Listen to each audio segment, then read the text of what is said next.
और चलिए रुख करेंगे छत्तीसगढ़ की तरफ, जहां दशहरे को लेकर दिशा निर्देश जारी कर दिए गए हैं। इस बार पुतलों की ऊंचाई 10 फीट से ज़्यादा नहीं रखी जा सकेगी। इसके अलावा रहवासी इलाकों में भी पुतला दहन नहीं होगा। खुले स्थान पर ही पुतला दहन किया जा सकेगा। पुतला दहन के दौरान 50 से ज़्यादा लोग शामिल नहीं हो सकेंगे।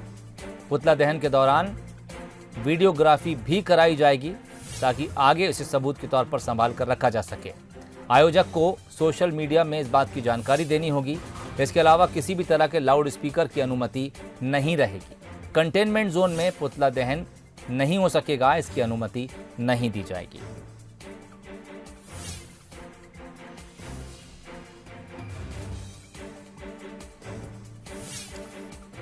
तो आने वाले त्यौहार के लिए छत्तीसगढ़ में गाइडलाइन जारी कर दी गई है। रायपुर में दशहरा को लेकर दिशा निर्देश जारी किए गए हैं जो पूरे प्रदेश के लिए हैं। इस बार पुतलों की ऊंचाई 10 फीट से ज़्यादा नहीं रखी जाएगी। इस बात की अनुमति नहीं होगी। रहवासी इलाकों में पुतला दहन नहीं होगा। किसी भी खुले स्थान पर पुतला दहन की परमिशन होगी। और सीधे रुख करेंगे रायपुर की तरफ। अभिषेक शुक्ल इस वक्त हमारे साथ सीधे जुड़ रहे हैं। अभिषेक जी, दरअसल कोरोना काल चल रहा है और छत्तीसगढ़ इस वक्त बेहद प्रभावित राज्यों में शामिल है। ऐसे में इस गाइडलाइन को आप किस तरह से देखते हैं?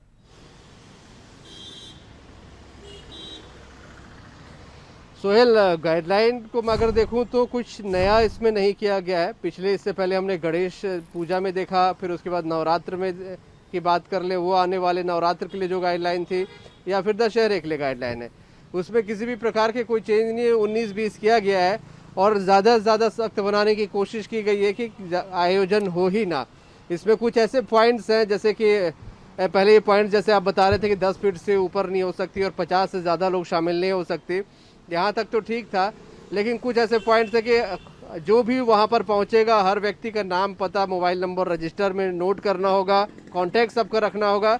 और अगर कोई वहाँ पर पहुँचता है तो और कोरोना संक्रमित होता है तो उसका इलाज पूरा आयोजन समिति को उठाना पड़ेगा।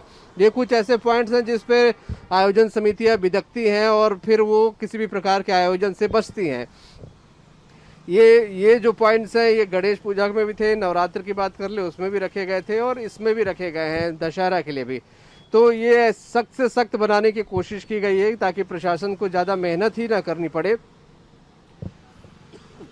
और जब भी ताकि आयोजक के ऊपर इतने ज़्यादा प्रेशर हो कि वो आयोजन ही ना करें।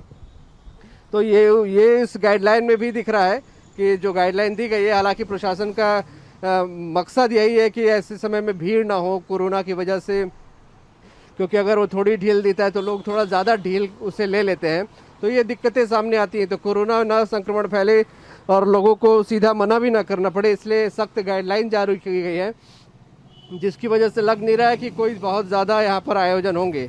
खुले मैदान में करना होगा, रिहायशी इलाकों में हो नहीं सकता। और जो मुख्य आकर्षण होता है सोहेल, भव्यता होती है आमतौर पे इस प्रकार के आयोजनों की। रावण की मूर्ति लंबी चौड़ी होती है, आतिशबाजी होती है, लोग यही देखने पहुंचते हैं वहां पर। तो 10 फीट से ज़्यादा का रावण होगा नहीं, सांस्कृतिक कार्यक्रम होंगे नहीं, तो फिर लोगों की भीड़ अपने आप नहीं जुटेगी और आयोजनकर्ता जो होंगे वो भी आयोजन करने अभिषेक जी, एक छोटी चीज़ जानना चाहूँगा आपसे। आपने जिक्र किया कि इससे पहले भी जो 2 त्यौहार आए थे उसके भीतर भी इसी तरह के कुछ पॉइंट्स रखे गए थे और सरकार की ये कोशिश थी कि आयोजन जिस तरह से भी हो सके टाल दिए जाएं। कहीं विरोध क्या उस वक्त दिखाई दिया था या इस वक्त किसी विरोध की उम्मीद कर रहे हैं, या फिर ये भी सामान्य दूसरे त्योहारों की तरह गुजर जाएगा?